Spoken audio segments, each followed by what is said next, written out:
Takeru est un homme d'âge moyen, laid et surmené, qui déteste sa vie ennuyeuse. Un jour, après être rentré chez lui après une journée de travail sans intérêt, il s'effondre sur son canapé pour regarder la télévision, mais tout à coup, il se retrouve téléporté dans une dimension étrange, avec le héros X assis en face de lui. Celui-ci affirme être le responsable du système solaire, alors Takeru lui demande s'il est un extraterrestre, mais il répond qu'il est en fait plutôt un dieu, du moins en ce qui concerne Takeru. En résumé, son travail consiste à s'assurer que la vie sur différentes planètes ne s'éteigne pas, et pour cela, il envoie des gens dans de nouveaux mondes pour voir ce qui se passe. Takeru se trouve être le prochain sur la liste des personnes à envoyer, et bien sûr, il a le droit de refuser, mais comme il est techniquement mort à ce moment-là, son âme disparaîtra s'il n'accepte pas d'être envoyé dans un autre monde. Takeru trouve cela tout à fait injuste, et il a raison, ce n'est pas juste, mais il ne peut rien y faire. Kami lui dit qu'il n'a pas à s'inquiéter outre mesure, car il recevra des pouvoirs spéciaux qui lui permettront de survivre dans le nouveau monde, mais il n'a pas vraiment réfléchi aux capacités qu'il devrait donner à Takeru, alors il sort un bloc-notes et commence à noter quelques idées. Il est évident qu'il devra être capable d'utiliser la magie, alors Kami note « mana maximale » et demande à Takeru s'il souhaite obtenir autre chose. Comme Kami accepte les demandes, Takeru lui demande s'il peut avoir une petite amie gothique dans le nouveau monde, mais vu à quel point Takeru est laid et ennuyeux, Kami lui répond que cela ne sera pas facile.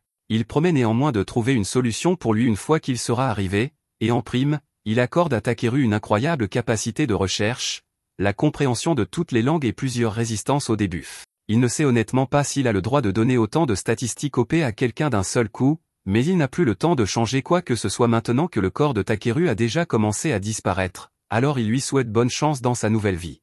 L'instant d'après, Takeru se réveille allongé près d'un arbre. Il comprend bien ce qui s'est passé, mais il se demande ce qu'il doit faire maintenant. Il décide de se mettre en route au hasard dans l'espoir de croiser des gens, et heureusement, il aperçoit un village tout proche, même si s'y rendre maintenant ne lui serait pas d'une grande utilité puisqu'il est complètement fauché. C'est alors qu'il se souvient que Kami lui a dit qu'il allait acquérir une compétence de recherche pour l'aider à rassembler des matériaux, ce qui semble être un bon moyen de gagner de l'argent. Il brandit donc son bâton et crie pour activer la magie de recherche, mais rien ne se passe. Il commence alors à paniquer, car s'il ne parvient pas à comprendre comment utiliser son pouvoir, il finira tôt ou tard par mourir de faim. Il commence à écrire des mots déclencheurs possibles sur le sol, et finit par avoir l'idée de simplement dire le mot « recherche », ce qui semble fonctionner. Des icônes violettes apparaissent à côté de tous les objets récoltables dans la zone, et s'il dit le mot « scanner » à côté de l'un d'eux, une description détaillée de ce dont il s'agit s'affiche. Cette fleur particulière est de Rambé, et il ne sait pas trop ce que cela signifie, mais cela doit être une bonne chose, alors il décide de cueillir autant de plantes que possible dans cette zone. Après quelques minutes de cueillette, Takeru a récolté quelques exemplaires de tout ce que cette partie de la forêt a à offrir, mais la plupart des plantes s'avèrent être de rang E, alors il ne sait pas si cela en valait la peine. C'est alors qu'il remarque une jolie pierre à proximité et se demande si elle a suffisamment de valeur pour être vendue, mais lorsqu'il la ramasse, son scan lui indique qu'il s'agit simplement d'un gros morceau d'excrément dentéaté, ce qui est dégoûtant, mais l'excrément est classé c'est pour une raison quelconque, il ne peut donc pas se plaindre. Il a rassemblé suffisamment de ressources pour la journée, il décide donc qu'il est temps de se rendre au village pour voir combien il peut gagner en les vendant. À la tombée de la nuit, Takeru arrive enfin aux portes du village, où il rencontre l'un des gardes. Je ne sais pas si Takeru est vraiment grand ou si le garde est juste très petit. Le garde s'appelle Marlowe, et il est surpris d'apprendre que Takeru est un cueilleur, car il est rare de voir des gens comme lui dans les environs. Marlowe suppose qu'il doit être là pour vendre des matériaux, alors il ouvre la porte et dit à Takeru de se rendre au magasin général du village. Takeru arrive finalement au magasin général, où il rencontre le propriétaire derrière le comptoir. Il lui demande s'il est prêt à lui acheter quelque chose et, tout en parlant, il sort la pierre de crotte de son sac. Le propriétaire est stupéfait lorsqu'il voit la pierre, car c'est une trouvaille incroyable. Il lui propose donc de la lui acheter pour 5 pièces d'or. Takeru est ravi d'apprendre qu'il peut vendre la pierre, mais il ne sait pas vraiment quelle est la valeur de 5 pièces d'or ici, alors il demande au propriétaire de lui expliquer. Le propriétaire lui dit que s'il voulait séjourner dans une auberge, il devrait payer environ 500 raves, et que 5 pièces d'or valent au total 5000 raves, donc cette pierre à crotte a en fait une grande valeur. Le propriétaire demande à Takeru s'il a d'autres marchandises à lui proposer, alors il vide son sac, et le propriétaire n'en revient pas de toutes les plantes exotiques qu'il a réussi à rassembler. Il demande à Takeru pourquoi il s'est donné la peine de venir dans un village aussi isolé s'il avait autant d'objets de valeur, alors il explique qu'il les a simplement ramassés pendant son voyage jusqu'ici. Le vieil homme comprend et, maintenant qu'il a une idée des compétences de Takeru, il lui dit qu'il a une faveur à lui demander. Takeru n'est pas venu ici dans l'espoir de recevoir une quête secondaire, mais il se dit prêt à aider en fonction de la difficulté de la demande. Le propriétaire lui explique alors qu'il souhaite que Takeru aille chercher du minerai de mithril dans les montagnes à l'est. Cela semble être beaucoup de travail, mais le propriétaire se dit prêt à payer 360 pièces d'or pour cela, alors Takeru accepte la mission. Cependant, le propriétaire redevient sérieux et mentionne qu'il y a des monstres dans ces montagnes, ce qui rend Takeru très nerveux. Il va donc devoir être prudent. Cette nuit-là, Takeru loue une chambre à l'auberge du village et est heureux de pouvoir enfin se détendre. La seule chose qui pourrait améliorer cette situation serait de pouvoir prendre un bain, mais il ne sait pas où en trouver un. À ce moment-là, l'une des femmes de chambre frappe à la porte et entre avec un bol d'eau chaude. Takeru lui demande à quoi cela sert, et elle lui explique qu'une partie de leur service consiste à offrir aux clients des bols d'eau chaude pour qu'ils puissent se laver. L'odeur nauséabonde de Takeru lui a pratiquement fait monter les larmes aux yeux lorsqu'il s'est enregistré, alors elle lui en a apporté sans qu'il ait besoin de le demander. Takeru apprécie le geste, mais il dit qu'il préférerait prendre un vrai bain.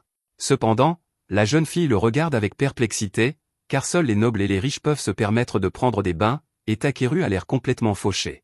Il tombe à genoux en réalisant qu'il ne pourra pas prendre de bain normalement dans ce monde, et la jeune fille voit qu'il est vraiment bouleversé de ne pas pouvoir se laver, alors elle lui dit qu'il existe des sorciers capables d'utiliser des sorts pour nettoyer les autres, et qu'il pourrait peut-être essayer cela à la place. Après l'avoir entendu mentionner les sorciers, Takeru se souvient que Kami lui a donné la capacité d'utiliser la magie, il devrait donc être capable d'utiliser un sort de nettoyage. Il est vraiment reconnaissant à la jeune fille pour son intuition, il lui donne donc un gros pourboire en guise de remerciement et la renvoie. Une fois qu'elle est partie, il tente d'utiliser la magie de nettoyage en criant le mot « nettoie », et cela fonctionne du premier coup. Cependant, sentir la magie se répandre sur tout son corps le fait émettre des sons étranges, et la jeune fille le prend probablement maintenant pour un excentrique. Le côté positif, c'est que le sort de nettoyage semble vraiment efficace, donc Takeru n'aura plus à s'inquiéter de sentir mauvais tout le temps, mais il aimerait tout de même pouvoir profiter d'un vrai bain. Le lendemain, Takeru part à la recherche de quelques objets supplémentaires à vendre lorsqu'il remarque un nouveau symbole grâce à sa compétence de recherche. Chaque symbole représente un type particulier de butin, il se demande donc ce que cela peut être, mais à sa grande horreur, lorsqu'il jette un œil, il trouve un squelette en décomposition sur le sol. Son scan lui apprend que ce pauvre type s'appelle Belria et qu'il doit être mort en combattant ici il y a quelque temps. Il s'approche pour inspecter le cadavre et trouve alors un médaillon avec une note dessus. La note était de la petite sœur de Belria, qui le remerciait essentiellement d'avoir travaillé si dur pour gagner de l'argent afin de soigner la maladie de leur père, mais plus que tout, elle voulait juste que son frère rentre sain et sauf à la maison, alors elle lui avait demandé de ne rien faire de trop dangereux. Mais il n'avait clairement pas écouté son conseil. Takeru passe l'heure suivante à organiser les funérailles de Belria, puis, une fois celle-ci terminée, il dessine un cercle et jette un sort pour créer une barrière afin de pouvoir installer son campement. Le lendemain matin, Takeru s'enfonce davantage dans la forêt jusqu'à arriver dans la forêt aux arbres blancs. Cet endroit est censé être rempli de monstres et effrayant comme tout, Takeru aurait donc préféré l'éviter, mais c'est le seul moyen pour lui d'atteindre la montagne orientale. Il jette un sort de lumière afin de bien voir et de pouvoir scruter les environs, mais il ne repère rien de très intéressant. Plus étrange encore, il ne voit aucun monstre dans les environs, alors que cet endroit est censé en regorger. Il ne s'interroge pas trop et décide de profiter de cette étrange absence de monstres pour traverser la forêt à toute vitesse. Cependant, alors qu'il courait, il finit par tomber directement du bord d'une falaise. Il n'y a aucune chance qu'il survive à une telle chute, alors il commence désespérément à réciter des formules magiques pour tenter de se sauver. Heureusement, lorsqu'il prononce le mot « voler », un sort de lévitation s'active, lui permettant d'atterrir en toute sécurité. Il est maintenant coincé au fond d'une caverne, mais il remarque une tonne de minerais dans les parois voisines. Il décide donc d'en profiter et commence à les extraire. Il trouve beaucoup de minerais précieux comme l'argent, mais toujours aucun signe de mithril. Il décide donc de s'enfoncer plus profondément dans les grottes. Après avoir marché un moment, son sens de la recherche l'alerte de la présence d'un minerai enfoui profondément dans les rochers, mais avant que Takeru ne puisse s'y rendre, il sent tout le réseau de grottes commencer à trembler. Il va donc devoir être prudent. Il utilise une explosion de feu contrôlée pour briser la roche et, par chance, il parvient à trouver du minerai de mithril, mais en quantité insuffisante. Le réseau de grottes se met soudain à trembler à nouveau, et Takeru commence à craindre que le plafond ne s'effondre. La chose la plus intelligente à faire serait de rentrer chez lui pour la journée et de revenir lorsqu'il sera certain que tout est sûr, mais, tel un plongeur spéléologue fanatique, il décide de continuer à s'enfoncer dans les profondeurs. Il finit par tomber sur une ouverture qui le mène à une magnifique nappe phréatique, et il est vraiment excité car l'eau est éblouissante. Il utilise son pouvoir pour l'analyser et, à sa grande surprise, il découvre qu'il s'agit d'une eau magique de dragon ancien de rang S. C'est la chose la plus précieuse qu'il ait jamais trouvée, même si la partie « dragon ancien » l'inquiète un peu, car il ne voudrait pas avoir à affronter l'un d'entre eux. À ce moment-là, alors que Takeru plonge ses mains dans l'eau, quelque chose d'énorme émerge de l'eau, et un instant plus tard, Takeru se retrouve face à face avec l'ancien dragon. Le dragon lui crie dessus pour avoir osé s'introduire dans son repère et dégage une pression mortelle pour intimider Takeru, mais celui-ci ne remarque rien d'anormal. Takeru se rend compte que c'est de sa faute s'il s'est introduit dans la demeure du dragon, alors il s'excuse sincèrement pour son erreur, mais cela prend le dragon au dépourvu, car il n'a jamais vu quelqu'un rester aussi calme en sa présence auparavant. Il prend Takeru en sympathie et lui demande s'il est vraiment un humain, car il possède une quantité anormalement élevée de mana. Il dit que la réserve de mana de Takeru pourrait même être supérieure à la sienne, mais Takeru n'a aucune idée de ce dont il parle. Le dragon s'appelle Voldia, et maintenant qu'il sait que Takeru possède une réserve de mana aussi importante, il a une faveur à lui demander. En gros, il veut que Takeru fasse éclore son œuf, car il n'a pas assez de mana pour le faire, et en récompense, il lui donnera un gros morceau de minerai de mithril. Takeru pense que cela semble assez facile à faire, alors il prend l'œuf et commence à y canaliser son mana, mais à mi-chemin, l'œuf commence soudainement à drainer tout son mana jusqu'à ce qu'il finisse par perdre connaissance. À son réveil, il trouve un petit bébé dragon assis devant lui et réalise que l'éclosion a été un succès. Voldia est heureux de voir que son enfant est enfin né, mais il demande ensuite à Takeru de l'emmener avec lui dans son voyage. Takeru lui demande s'il est sûr de sa décision, car il pensait que Voldia voudrait passer du temps avec son enfant, mais Voldia répond que Takeru est bien plus fort que lui et que son enfant sera mieux avec lui. Maintenant qu'il a du lait à acheter au fond de son lac, Voldia s'immerge et laisse Takeru s'occuper de Bi. Takeru et Bi finissent par sortir de la grotte, mais il fait presque nuit et il leur sera difficile de traverser la forêt une fois la nuit tombée.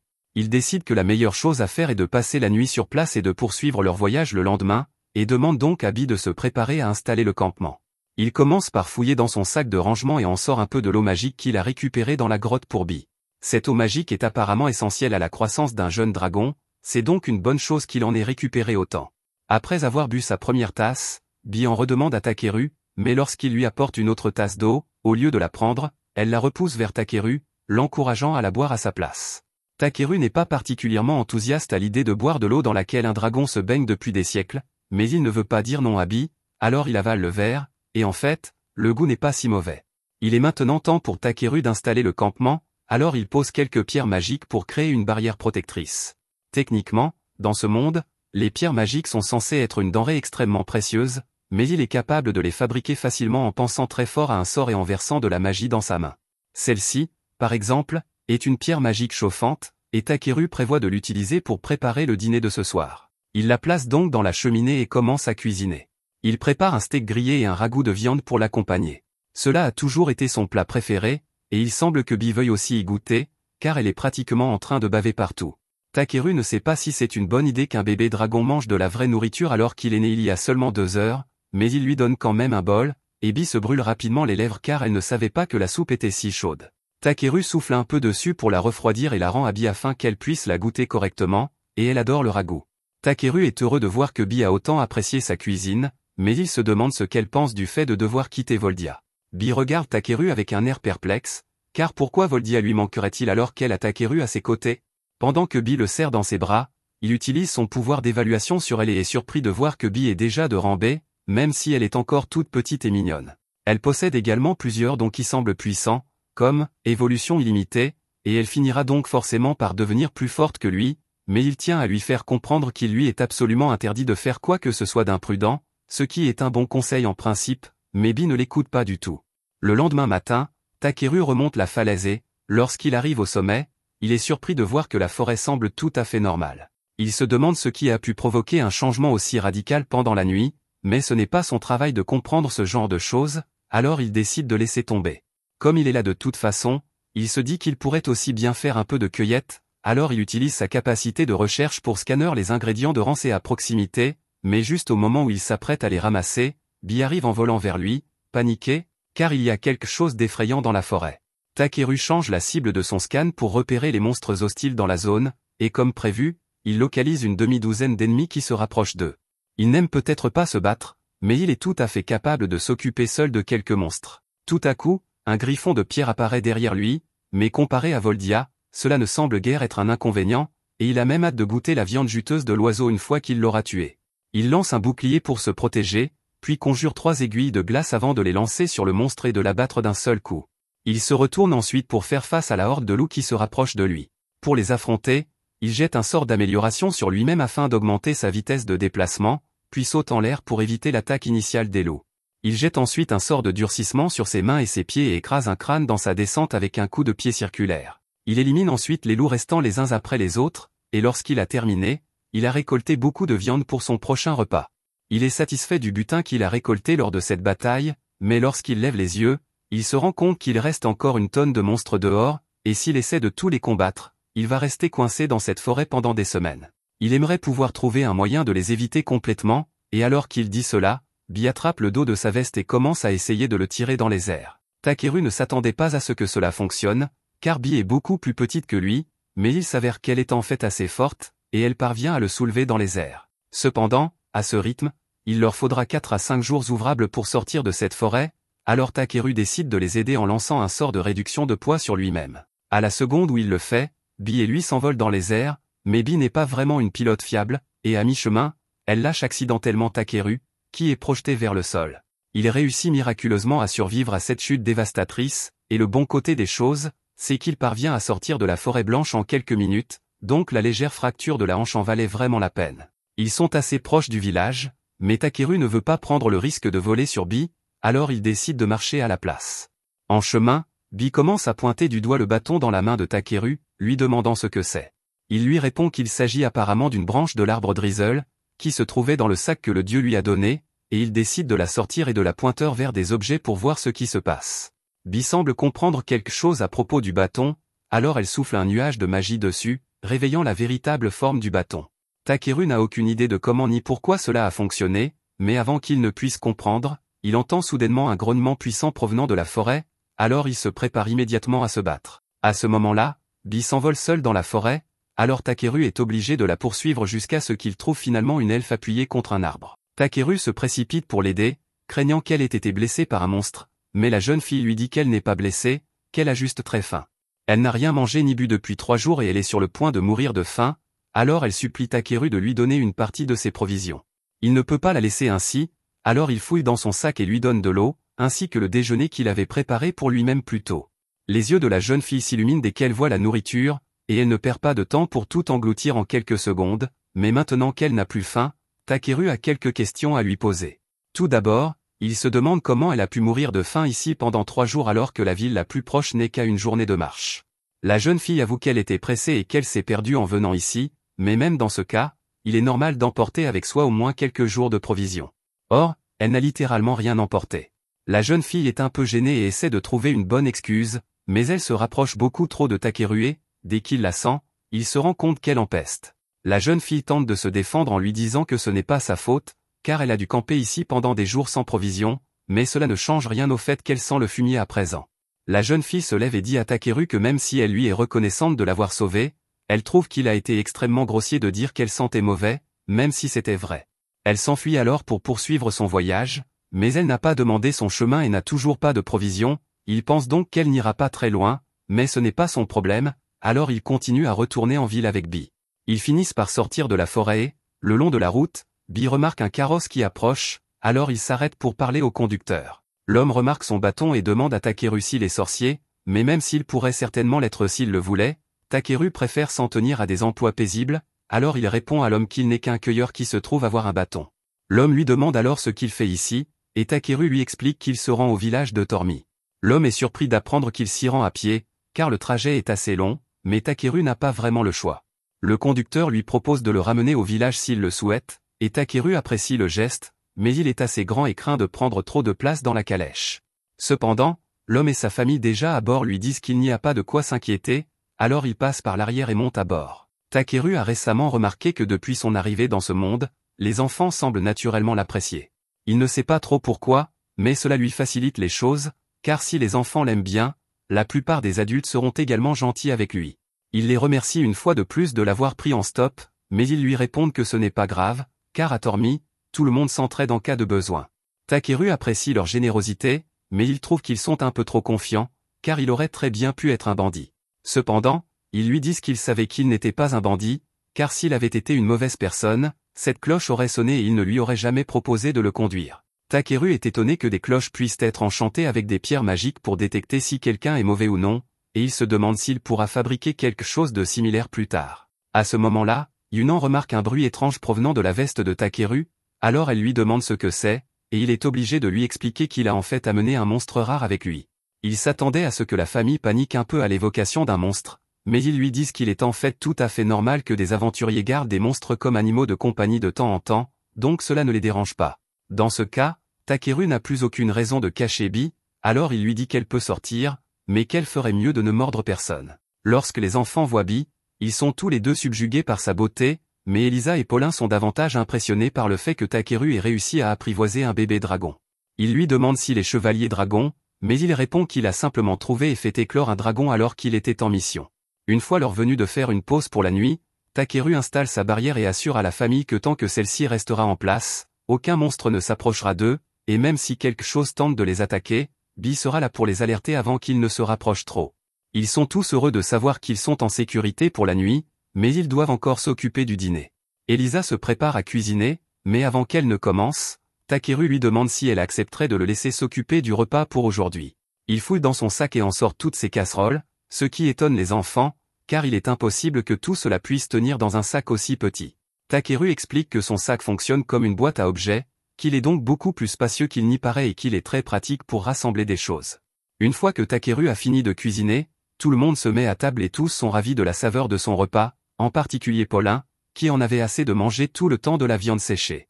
Au fur et à mesure que la nuit avance, ils se mettent tous à chanter et à danser pour passer le temps, et les enfants invitent même Takeru à se joindre à eux. Il n'avait jamais vécu une telle expérience lorsqu'il était sur Terre, car il passait toujours ses soirées seul devant la télévision, mais manger avec d'autres personnes est beaucoup plus amusant qu'il ne l'aurait imaginé.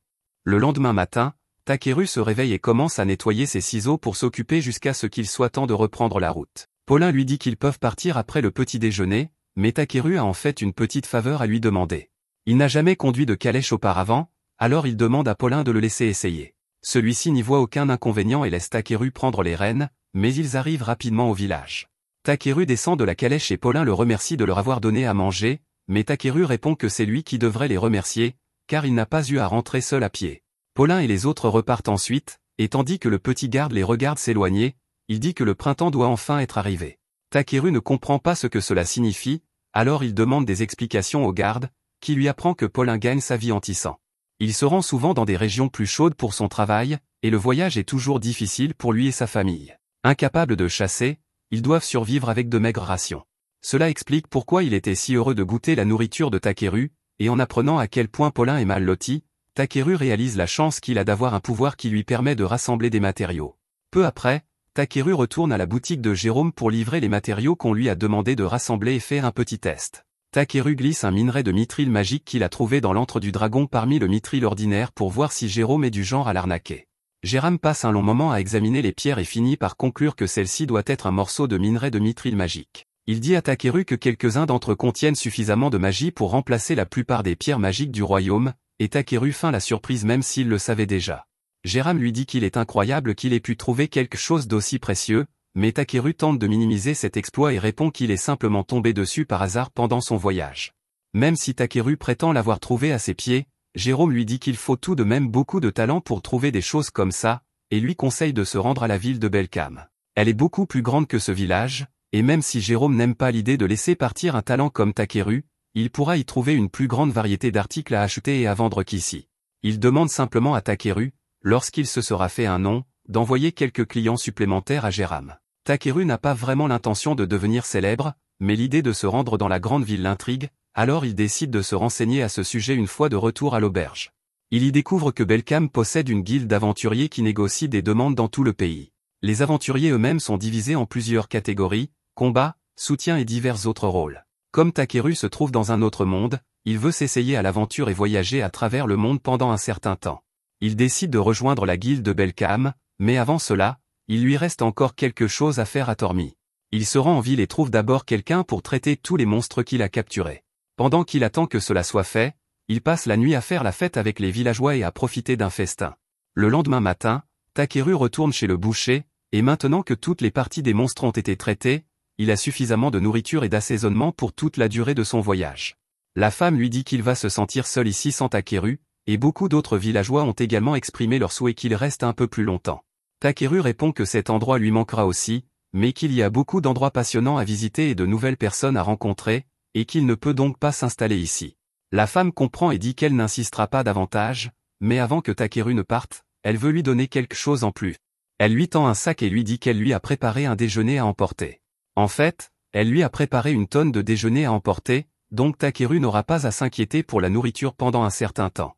Après cela, il retourne dans sa chambre, et la seule chose qui lui reste à faire est de trouver à quoi servir le minerai de mithril magique. Jérôme lui a dit qu'il n'avait pas les moyens de l'acheter, alors Takeru n'a aucune idée de ce qu'il est censé en faire maintenant. Il est trop précieux pour être jeté, mais comme il contient apparemment une tonne d'énergie magique, Takeru se demande s'il peut l'utiliser pour créer quelque chose d'utile pour les villageois, qui ont été si gentils avec lui. C'est alors qu'il remarque sa lampe sur la table, ce qui lui donne une idée. Il prend donc la pierre magique et essaie de la combiner avec la lanterne. Il ne lui faut pas longtemps pour comprendre comment faire, et après un grand éclair, un objet magique est créé. Le lendemain matin, alors que Takeru s'apprête à partir, tout le village vient lui dire au revoir. Takeru les remercie pour tout ce qu'ils ont fait pour lui et, pour leur montrer sa gratitude, il leur a fabriqué ceci. Il explique à tout le monde qu'il s'agit d'un objet magique qui créera une barrière autour du village afin d'empêcher toute personne mal intentionnée d'y pénétrer. Bien que tous lui soient reconnaissants pour sa gentillesse, il se demande s'il est vraiment acceptable pour eux d'accepter quelque chose d'aussi précieux. Takeru leur répond que ce n'est pas grave, car c'est le moins qu'ils puissent faire pour les remercier. De plus, il voulait s'assurer que le village serait toujours intact au cas où il reviendrait leur rendre visite. Jérôme est un peu curieux de savoir ce qui alimente l'appareil, alors il jette un œil à l'intérieur et, comme prévu, il trouve la pierre magique, qui vaut une petite fortune. Il s'apprête à dire qu'ils ne peuvent vraiment pas accepter un cadeau aussi coûteux, mais Takeru a déjà franchi la porte pendant qu'il parlait, il n'y a donc plus moyen de le lui rendre maintenant.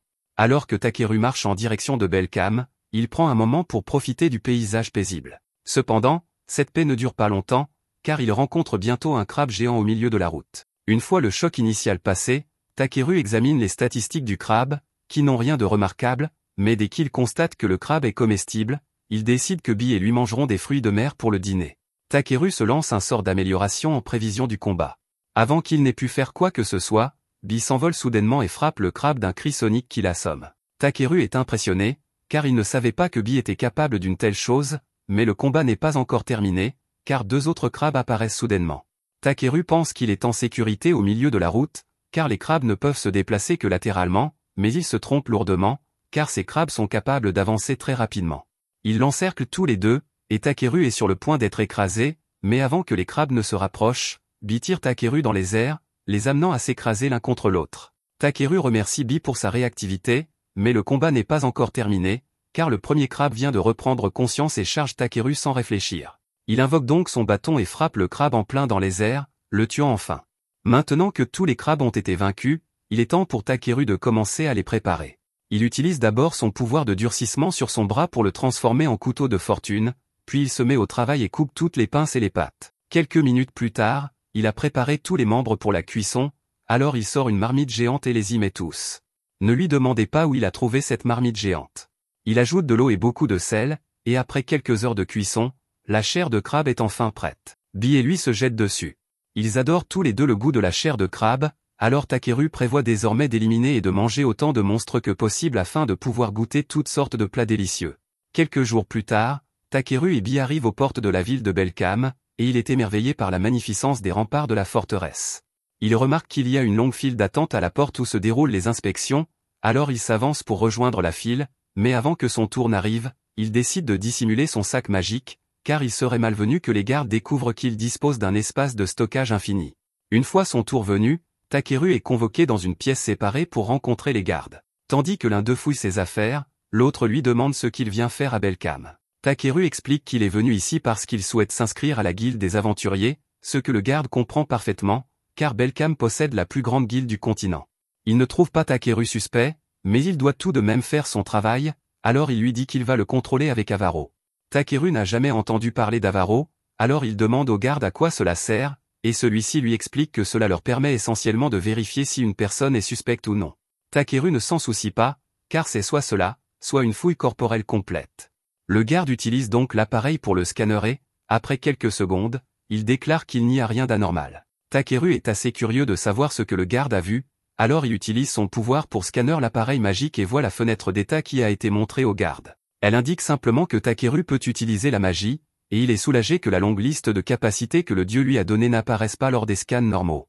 Les gardes lui disent qu'il peut passer, mais ils ont une dernière question avant que Takeru ne parte. Ce n'est pas très important, mais ils se demandent pourquoi Takeru a la bénédiction des dragons sur son écran de statistiques. Takeru explique que c'est probablement à cause de son animal de compagnie, alors il demande à Bi de sortir, et les deux gardes sont émerveillés par sa beauté.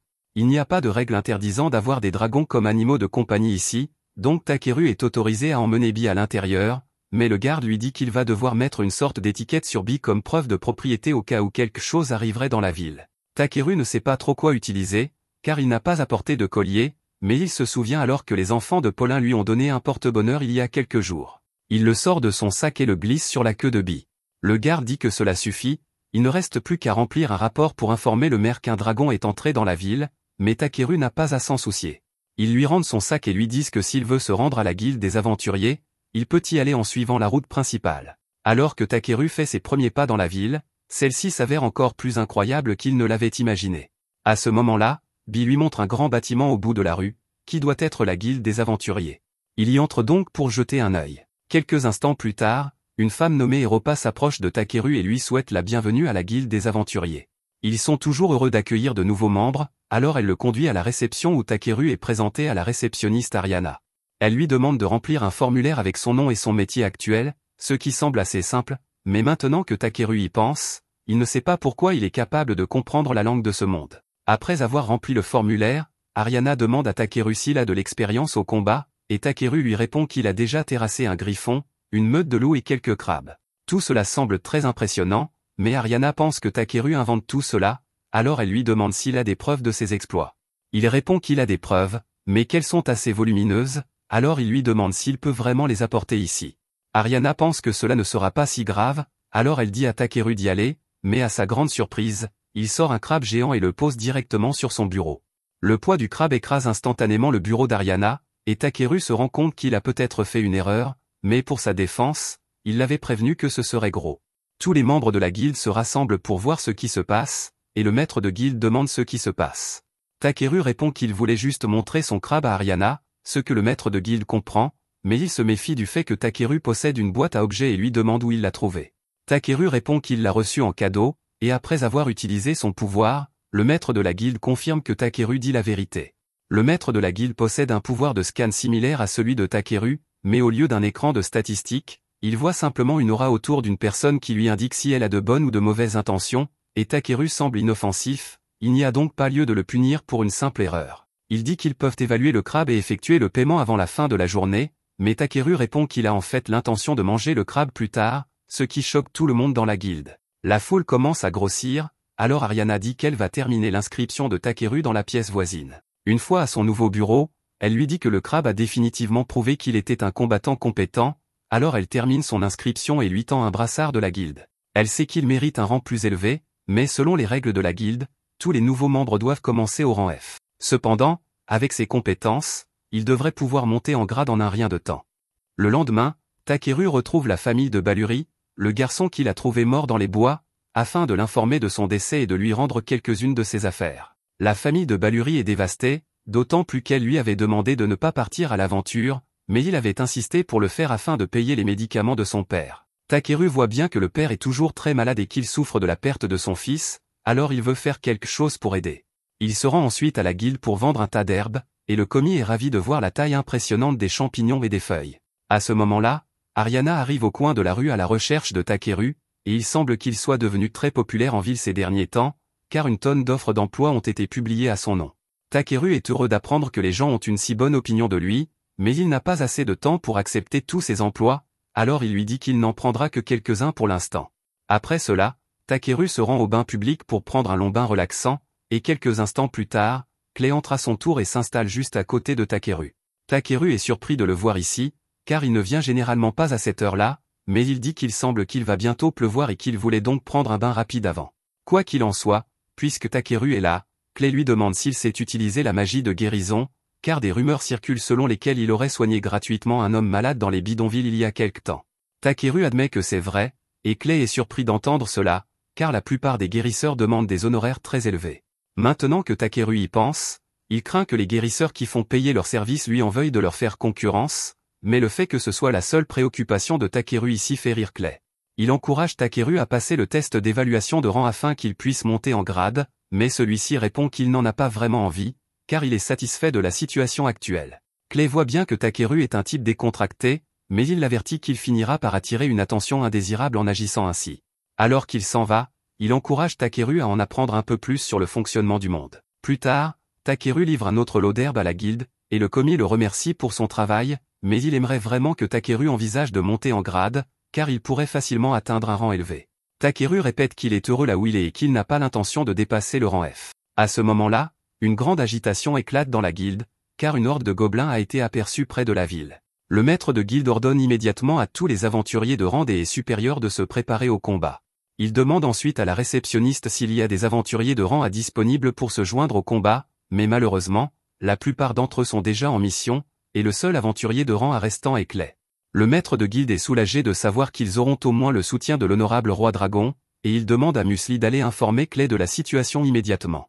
Takeru assiste à toute la scène et, même s'il pourrait probablement vaincre à lui seul toute l'armée des gobelins, il n'est que de rang F, donc il se moque bien d'apporter son aide. Cependant, le maître de guilde est bien conscient de ce que Takeru essaie de faire, alors il le prend à part et lui dit qu'il participera à la mission, qu'il le veuille ou non.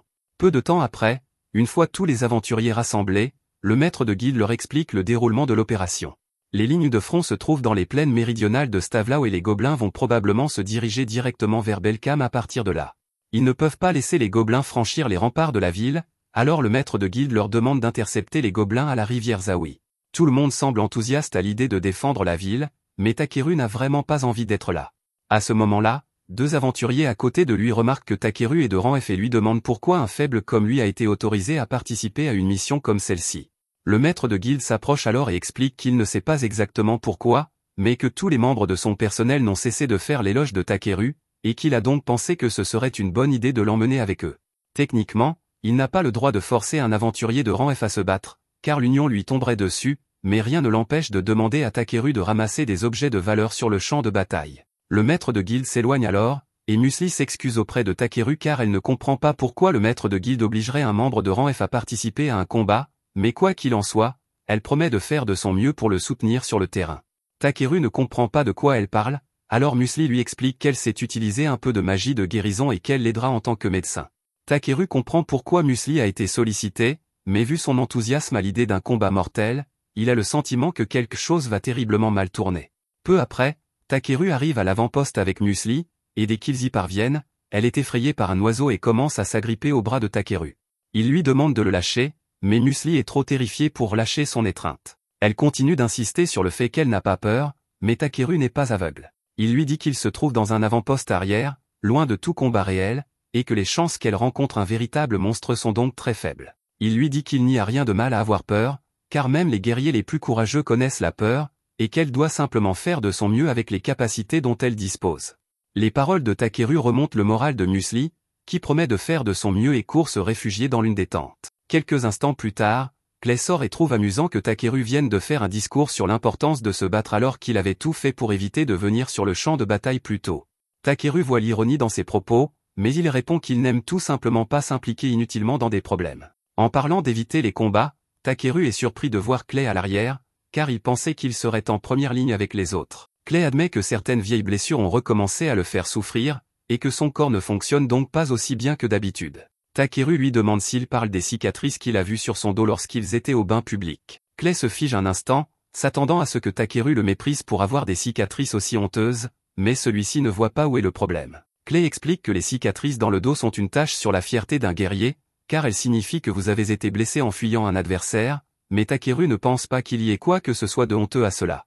On voit bien que Clay a reçu ses cicatrices en essayant de protéger quelqu'un, et même s'il a été gravement blessé, il a quand même réussi à survivre, c'est donc quelque chose dont il devrait être fier. À ce moment-là, les deux hommes entendent le grondement sourd de centaines de pas qui se rapprochent. Clay se rend compte que la formation défensive du maître de guilde sur la ligne de front a dû être percée et que l'ennemi approche, ils doivent donc se préparer au combat. Clay attrape une lance et dit à Takeru qu'il part à leur rencontre. Même si ses cicatrices lui causent encore beaucoup de douleur, il jure qu'il protégera Takeru même si son corps doit en souffrir. Takeru tente de convaincre Clay qu'il n'a vraiment pas besoin de faire cela, mais celui-ci est déjà loin. Il regarde alors vers la tente et voit Musli en train de soigner l'aventurier blessé. La voir faire tant d'efforts malgré sa peur, même alors que l'ennemi approche, le fait se sentir coupable d'avoir voulu choisir la facilité.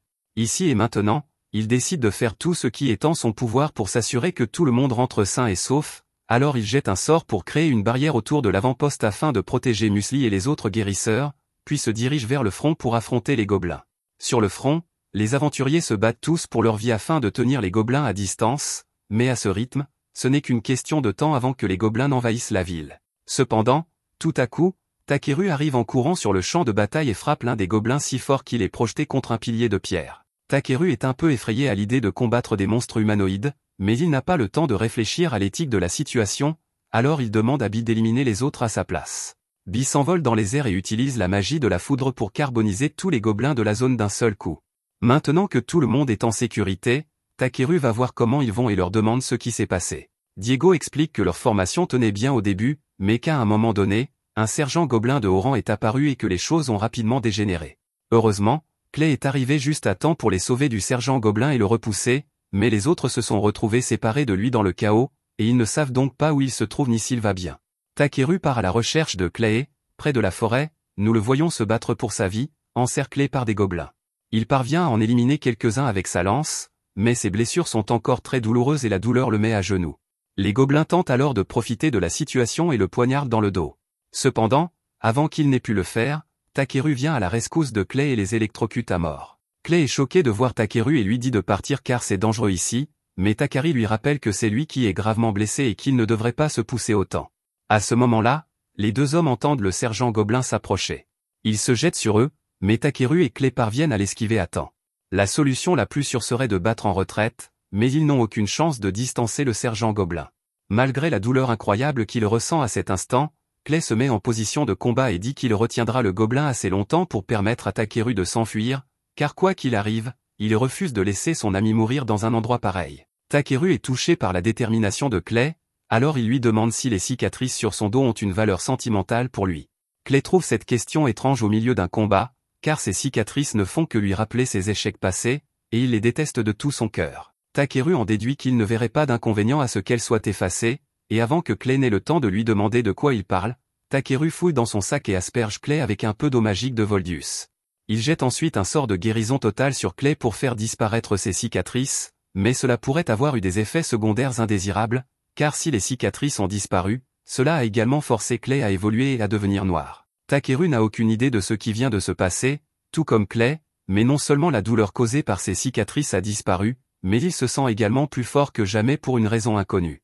Il décide de tester sa nouvelle force en attaquant les gobelins tout seul, et en quelques secondes, il les a tous éliminés sans même transpirer. Plus tard dans la nuit, Clay se rend dans la chambre de Takeru et il est maintenant revenu à la normale, mais il peut encore sentir une immense énergie brûler dans son corps, alors il exige de savoir exactement ce que Takeru lui a fait plus tôt dans la journée. Takeru explique qu'il a simplement utilisé de l'eau magique provenant d'un dragon ancien comme catalyseur et qu'il a lancé un sort de guérison. Clay est perplexe, alors il demande à Takeru comment il connaît un dragon ancien, et celui-ci lui explique que Voldius est le père de Bi, ce qui signifie en quelque sorte que Bi est également un dragon ancien. Clay s'assoit et prend un moment pour assimiler toutes les informations qu'il vient d'apprendre. Il est reconnaissant envers Takeru pour ce qu'il a fait pour lui, mais aucune personne ordinaire n'aurait été capable d'un tel exploit, alors Clay lui demande qui il est vraiment. Takeru se rend compte qu'il en a peut-être trop dit, mais après tout, le dieu ne lui a jamais dit qu'il devait garder son identité secrète, il n'y a donc aucune raison de la cacher à un ami de confiance. Il dit à Clay qu'il vient d'un autre monde, et Clay reste stupéfait pendant un moment, car il ne sait pas si Takeru se moque de lui ou non. Takeru l'assoit et lui explique tout ce qui s'est passé concernant sa réincarnation, mais Clay a encore du mal à y croire. Cependant, compte tenu de toutes les choses impossibles que Takeru a déjà accomplies, cela ne semble finalement pas si étrange. Clay promet de garder le secret sur les origines de Takeru, mais il lui dit qu'il doit faire plus attention à la façon dont il utilise son pouvoir, car modifier le corps de quelqu'un n'est pas une mince affaire. Elle s'appelle Ribble et c'est elle qui s'occupe de la boutique. Il lui demande si elle a des ciseaux de cueilleur en stock, car les siens sont usés, mais malheureusement, elle lui répond qu'elle n'en vend pas. Heureusement, elle connaît un excellent forgeron qui pourrait fabriquer des ciseaux pour Takeru, mais celui-ci attend de récupérer quelques matériaux en échange. Takeru se dit prêt à écouter les détails du travail, et Ribble commence à le conduire vers l'atelier de son patron. Cependant, alors qu'il marche dans les couloirs, Takeru aperçoit un groupe de forgerons qui travaillent d'arrache-pied dans la forge. Il trouve leur travail vraiment impressionnant, et Ribble est d'accord avec lui. C'est pourquoi elle souhaite devenir une forgeronne talentueuse et forger un jour une épée digne d'un héros. Ils finissent par arriver dans le bureau du patron, et Ribble lui dit qu'elle pensait demander à Takeru de rassembler du minerai d'Hildra, très difficile à trouver, afin de pouvoir fabriquer l'épée, mais le patron refuse immédiatement, car il dit qu'il est hors de question qu'il envoie un ramasseur dans les mines. Ribble lui répond qu'il pourrait au moins essayer, et les deux se disputent à ce sujet, mais Takeru n'a aucune idée de ce qu'est le minerai d'Hildra. Le patron explique qu'il ne veut pas envoyer un cueilleur dans les mines parce qu'elles sont toujours infestées de monstres et que, selon des rumeurs récentes, il y aurait également des démons, et qu'il ne peut donc pas en toute bonne foi envoyer Takeru affronter ces créatures. Ribble admet qu'il y a eu récemment une baisse du nombre de personnes se rendant dans les mines, mais le patron suppose qu'elle n'en a pas parlé à Takeru. Il lui dit qu'un forgeron prêt à risquer la vie d'autrui pour son profit personnel n'a pas sa place derrière un marteau, et Ribble réalise qu'elle a eu tort. Elle s'excuse donc auprès de Takeru et lui dit qu'il peut oublier toute cette histoire. Cependant, celui-ci semble toujours très intéressé malgré les dangers encourus, et demande si le minerai d'Hildra est vraiment le seul minerai adapté à la fabrication de leur épée. Ribble le confirme, et Takeru propose alors de collecter le minerai dans la mine en échange d'une paire de ciseaux spéciaux forgés.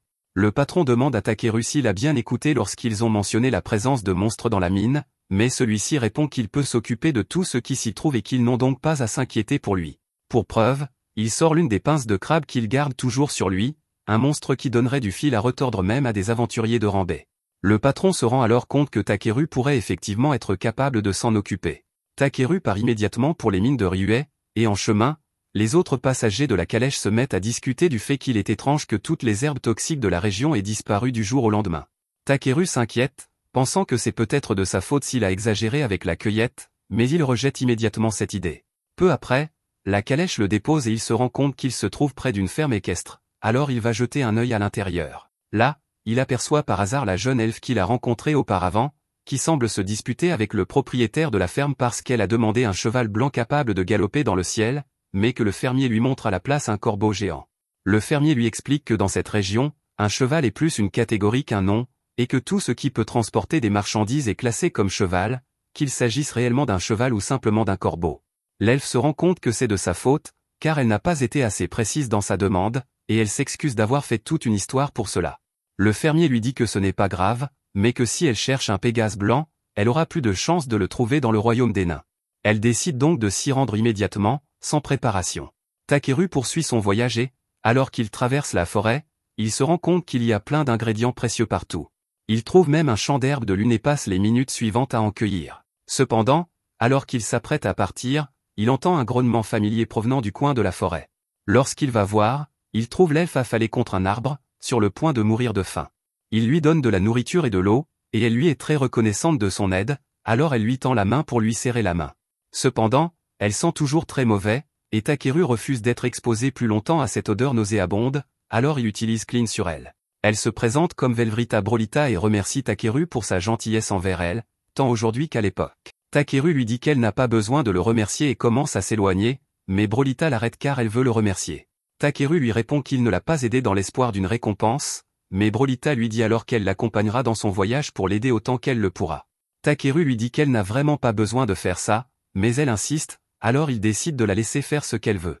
Au cours des heures suivantes, Takeru passe son temps à cueillir d'autres herbes dans la forêt, et Brolita fait de son mieux pour l'aider, mais elle ne cesse de ramasser des choses inutiles. Peu après, il est temps pour eux d'installer leur campement, alors Brolita lui demande si elle doit aller chercher du bois pour lui. Takeru lui répond qu'il n'a pas besoin d'elle, car il a déjà des pierres magiques pour faire du feu. Cependant, Brolita lui dit qu'il est important de laisser des traces d'un feu de camp sur des chemins comme celui-ci, car cela montrera aux autres voyageurs que c'est un endroit sûr pour camper. Takeru se rend compte qu'elle a raison, alors Brolita part dans les bois et revient peu après avec une énorme bûche sur l'épaule. Takeru lui dit qu'ils ne peuvent pas utiliser quelque chose d'aussi gros comme bois de chauffage, mais Brolita répond qu'elle n'a pas encore fini. Elle jette la bûche en l'air, puis sort ses lames et la découpe en dizaines de morceaux plus petits d'un seul coup. Takeru est très impressionné, car il ne savait pas que Brolita était si douée, mais il est encore plus étonné par le fait que ses armes soient de rang A, car c'est la première fois qu'il voit des armes aussi bien classées. Ce soir-là, Takeru prépare une soupe, et dès que Brolita y goûte, elle est stupéfaite, car elle n'a jamais rien mangé d'aussi bon auparavant. Pendant qu'il mange, elle lui demande s'il se rend également au royaume des nains, et Takeru lui explique qu'il a accepté un travail consistant à collecter du minerai d'Hildra dans les mines de Ryuei qui s'y trouvent. Quant à Brolita, elle dit qu'elle voyage à la recherche d'un Pégase blanc, car c'est le plus grand souhait de sa sœur et elle veut le voir se réaliser. Cela dit, elle s'est une fois de plus régalée de la cuisine de Takeru, et sa dette envers lui s'est encore alourdie, elle doit donc le rembourser d'une manière ou d'une autre. Dans ce cas, Takeru lui demande s'il peut l'engager comme garde du corps, car il y a beaucoup de choses qu'il ne connaît pas encore dans le domaine de l'aventure. Elle lui répond qu'elle serait ravie d'être sa garde du corps, et pour la première fois, Takeru remarque que lorsqu'elle n'est pas sur le point de mourir de faim, Brolita est en fait très jolie. Cependant, cette nuit-là, il ne dort presque pas, car Bee et Brolita ronflent beaucoup trop fort. Le lendemain, ils poursuivent leur voyage jusqu'à ce qu'ils aperçoivent le royaume nain de l'autre côté de la rivière. Une fois arrivés, ils se rendent immédiatement dans une taverne pour déguster des spécialités locales. On leur sert de la viande enveloppée dans des jupes, une spécialité naine, et dès que Takeru y goûte, il adore le goût. Brolita dit que c'est aussi bon que son ami le lui avait dit, et Takeru lui demande de quel ami il s'agit. Elle lui répond qu'il s'agit d'un homme lézard qu'elle connaît. Il dit que c'est une coïncidence, car il connaît lui aussi un homme lézard, qui est d'ailleurs assis juste derrière lui depuis le début. Takeru est surpris de voir Clay ici, et Clay lui demande pourquoi il a quitté la ville sans même le prévenir. Il explique toute la situation à Clay, qui comprend, mais le rang de Takeru est encore trop bas pour accepter officiellement un travail comme celui de collecter du minerai d'Hildra dans les mines, il ne pourra donc pas le signaler à la guilde pour évaluation. Il demande à Takeru s'il en tire au moins une bonne récompense, et celui-ci explique que Grusa a accepté de lui fabriquer une superbe paire de ciseaux en échange du minerai. Clay ne sait pas quoi dire, car ce n'est pas du tout un échange équitable, mais Takeru insiste sur le fait qu'une bonne paire de ciseaux est essentielle pour un collecteur. Si Takeru est vraiment d'accord pour ne recevoir qu'une paire de ciseaux, alors Clay n'a aucune raison d'essayer de le convaincre du contraire, mais il dit qu'il aimerait accompagner Takeru dans sa mission. Il avait de toute façon l'intention de se rendre bientôt en ville pour faire réparer sa lance, alors il dit à Takeru de considérer cela comme un petit détour. Avant que Takeru n'ait le temps de refuser l'offre, Brolita intervient soudainement et dit que Clay pourrait également devenir le garde du corps de Takeru. Il semble donc qu'il va devoir rester avec eux pendant un certain temps. Le lendemain matin, ils se rendent tous à l'entrée de la ville de Vosrol, où une longue file d'attente s'est formée. Il semble donc qu'ils devront patienter un certain temps avant de pouvoir entrer. Cependant, Takeru remarque alors que Clay discute avec les gardes, et quelques minutes plus tard, ils sont autorisés à passer devant tout le monde et à entrer directement, car Clay est très connu. Une fois à l'intérieur, le garde informe Clay que le roi souhaite le recevoir en audience. Takeru est surpris, car il ignorait que Clay connaissait le roi du royaume des nains. Clay répond que c'est une longue histoire, mais le garde explique que c'est en fait assez simple, Clay les a autrefois sauvés du roi du tonnerre Zangom, et depuis, il est vénéré comme un héros. Cependant, Clay explique qu'il n'a en réalité rien fait. Les nains sont doués pour fabriquer des armes, mais ils ne savent pas les manier pour se protéger, ce qui les conduit souvent à être réduits en esclavage par un démon. Puis, un jour, Clay passait par là, et dès que le démon l'aperçut, il s'enfuit immédiatement car il ne voulait pas se battre. C'est pourquoi les nains le considèrent comme leur héros. Ils ont même érigé une statue en son honneur, mais ils ne sont apparemment pas très doués en sculpture, car elle ressemble plus à un T-Rex qu'à Clay. Peu après, Clay et les autres se rendent au château pour rencontrer le roi Zeph, et Clay demande immédiatement qui a eu l'idée de faire une statue de lui qui ressemble à ça. Zeph répond en plaisantant qu'il trouvait juste que ça aurait l'air cool. Takeru remarque que Clay et Zeph semblent très proches, mais il doit interrompre leur conversation car il a une lettre d'introduction à remettre au roi. Elle vient de Grazu et demande essentiellement la permission pour Takeru de se rendre dans les mines. Le roi répond que cela ne lui poserait normalement aucun problème, mais qu'il y a quelques mois, la mine est devenue le repère d'innombrables démons, et qu'il s'inquiète donc pour la sécurité de Takeru. Il lui demande s'il est sûr de vouloir y aller malgré les risques encourus, et Takeru le confirme. Le roi leur donne alors la permission, à lui et à ses amis, d'entrer dans la mine et de découvrir la vérité derrière l'infestation de démons. Clay répond immédiatement qu'il comprend, mais Takeru reste sans voix, car enquêter sur les démons ne faisait pas partie de son programme pour aujourd'hui. Il se dirige finalement vers l'entrée de la mine, et le réceptionniste en chef de la guilde locale ouvre la porte pour les laisser entrer. Takeru crée un sort de lumière pour éclairer la zone, mais d'après ce qu'il peut voir, il n'y a pas beaucoup de minerais ici, alors il demande au guide s'ils peuvent aller un peu plus loin. Le guide accepte, mais tout à coup, Bee sent quelque chose approcher. Takeru utilise alors son pouvoir de scan et se rend compte qu'ils sont attaqués par deux araignées géantes. Clay intervient et utilise sa lance pour transpercer la bouche de la première, tandis que Takeru utilise la magie pour paralyser la seconde, ce qui laisse suffisamment de temps à Brolita pour la découper en morceaux. Le problème des araignées est donc réglé. Plus ils s'enfoncent dans la mine, plus l'énergie magique semble forte, et Takeru commence à remarquer des traces de minerai d'Hildra dans les parois, mais elles ne sont pas assez importantes pour répondre à ses besoins. C'est alors qu'il remarque quelque chose enfoui profondément dans le mur. Il lance alors un sort explosif dessus, révélant un énorme filon de minerai d'hydrite. Ce n'est pas du minerai d'Hildra, mais c'est encore plus rare et précieux, et le guide lui dit que c'est une découverte incroyable. Cependant, à ce moment-là, Bee avertit Takeru que quelque chose approche, et les yeux du guide deviennent blancs lorsqu'il se rend compte qu'il s'agit d'un démon.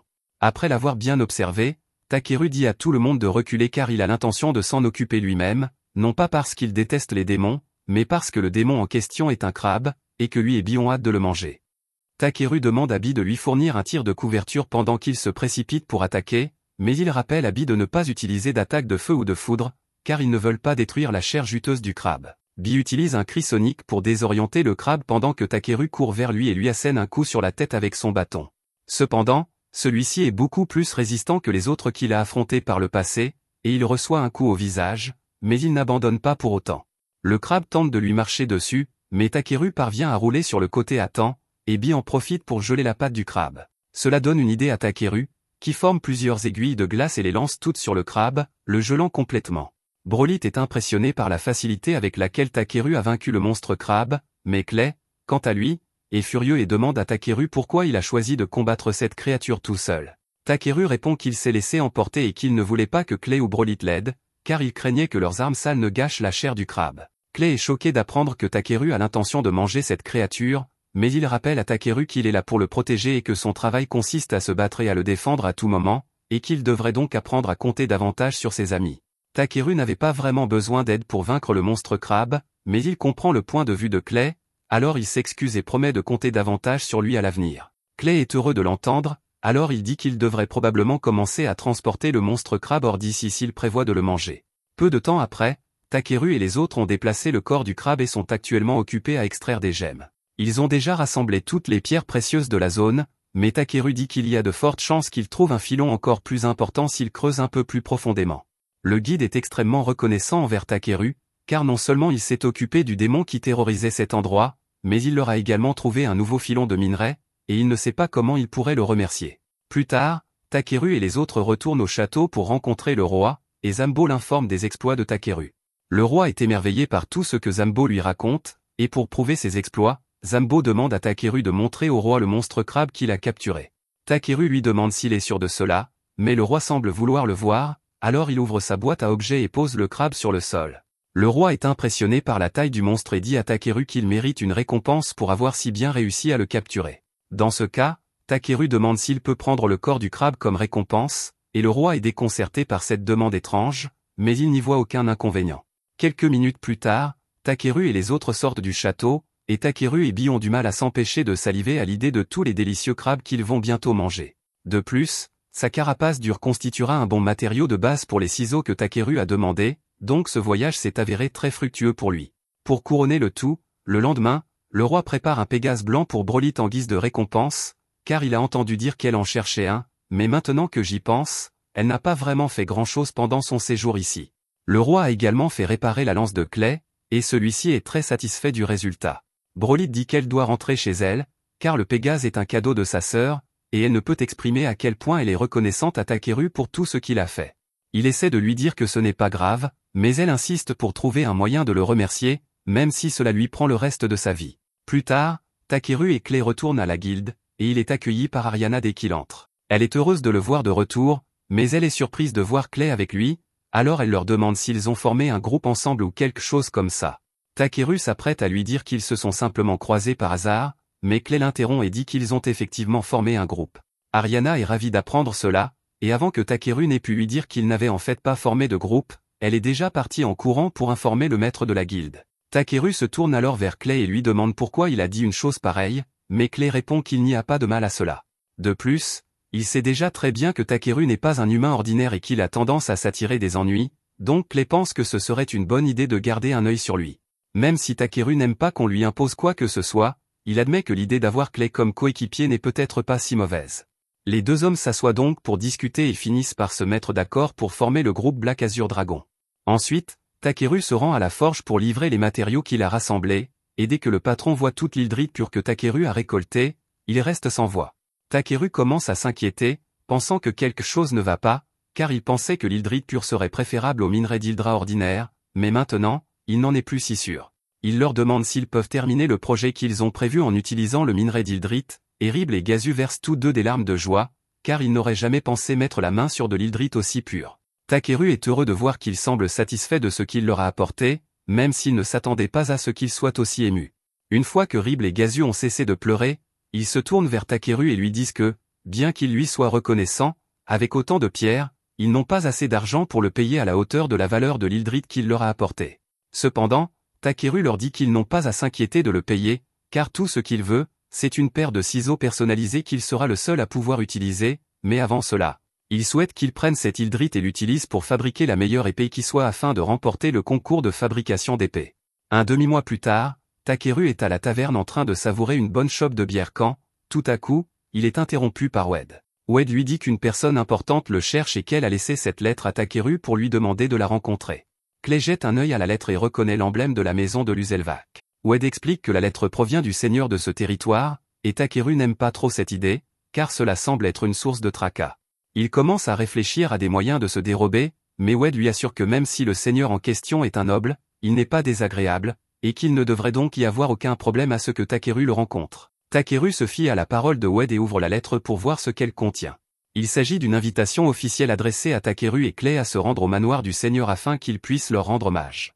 Clay est surpris de voir son nom également mentionné dans la lettre, mais Wade lui explique que le seigneur a probablement entendu parler du groupe formé par Takeru et Clay et qu'il a voulu les inviter tous les deux.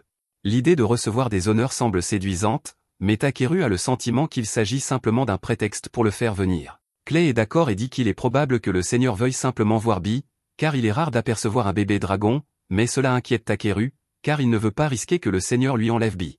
Wade le rassure en lui disant que le seigneur n'est pas ce genre de personne et qu'il n'a de toute façon pas le pouvoir de saisir l'animal de compagnie de quelqu'un.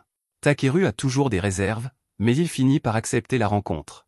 Lui et Clay montent donc dans la calèche du noble et se dirigent vers le manoir. Pendant le trajet, Takeru remarque que beaucoup de gens semblent les regarder, mais Clay lui explique que c'est normal, car il est rare que quelqu'un soit convoqué au manoir du seigneur. Takeru demande pourquoi, et Clay lui explique que si le seigneur décide de vous soutenir, toute votre carrière d'aventurier s'en trouve améliorée, et que presque tous les aventuriers rêvent d'une telle opportunité. En arrivant au manoir, Takeru est impressionné par la grandeur du bâtiment. À la porte d'entrée, ils sont présentés à Raymond, le majordome en chef du manoir. Il les conduit à l'intérieur du bâtiment et, juste après l'entrée, Takeru découvre une rangée de servantes alignées pour l'accueillir. Il est fasciné par l'organisation parfaite qui règne ici. Alors qu'il se dirige vers l'escalier, un homme passe par là, mais au lieu de saluer les invités, il leur jette un regard de travers et fait comme s'il n'existait pas. Takeru décide de l'ignorer, car ce manque de respect ne le dérange pas vraiment, mais un instant plus tard, une petite fille descend les escaliers en courant et commence à exiger qu'il lui remette Bee, car elle le veut. Takeru lui répond froidement que cela n'arrivera pas, et la fille semble sincèrement choquée que Takeru ne veuille pas lui donner son animal de compagnie. Elle commence à expliquer que les dragons sont des créatures nobles et qu'à ce titre, elle est la seule à mériter d'avoir Bee, mais elle parle comme si elle avait répété un script. Pendant qu'elle parle, Takeru jette un œil à sa fenêtre de statistiques. Il découvre qu'elle s'appelle Thierry et qu'elle est la fille du seigneur, mais elle ne semble pas être une mauvaise personne, alors il s'agenouille et lui demande pourquoi elle pense mériter Bee. Thierry devient un peu nerveuse et explique que Bernard lui a dit que tous les aventuriers sont des voyous et que si on leur dit quoi faire, ils seront obligés d'obéir. Cela explique en grande partie le comportement de Thierry, et il se rend compte que Bernard doit lui remplir la tête de bêtises, mais il n'a aucune idée de qui il s'agit. Pour l'instant, il explique à Thierry que Bee fait partie de sa famille, et qu'il n'y a rien au monde qui pourrait le pousser à abandonner Bee.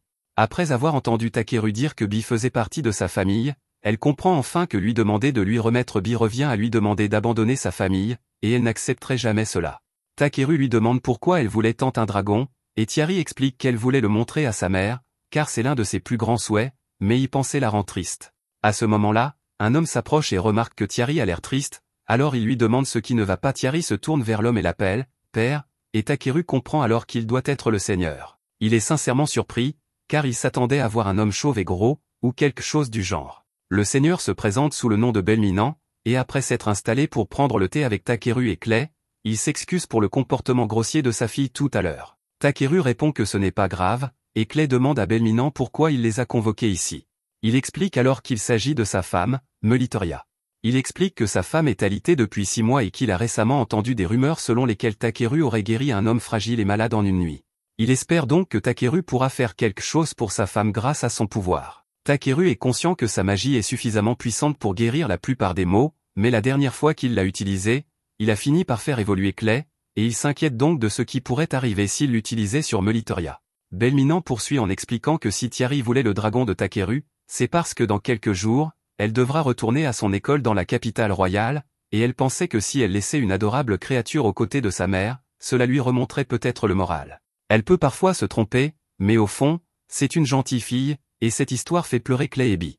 Takeru finit donc par accepter de l'aider, mais il craint toujours que cela ne lui cause des problèmes à l'avenir. Belminant est ravi d'apprendre que Takeru est prêt à aider, alors il le conduit dans la chambre de sa femme et lui dit qu'il a amené quelqu'un qui pourrait la guérir. Tout d'abord, Takeru l'examine, et lorsqu'il jette un œil à sa fenêtre d'état, il se rend compte que c'est pire qu'il ne le pensait.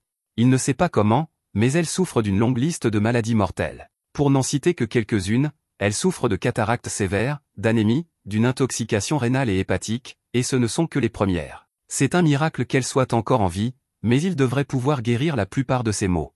Cependant, il y a ici quelque chose appelé empoisonnement à l'ivore, dont il n'a jamais entendu parler auparavant, et il n'est donc pas sûr que sa magie puisse y remédier. Quoi qu'il en soit, il ne le saura pas tant qu'il n'aura pas essayé, alors il demande à Belminant s'il est prêt à lui confier la vie de sa femme, et lui et Meliteria acceptent de faire confiance à Takeru.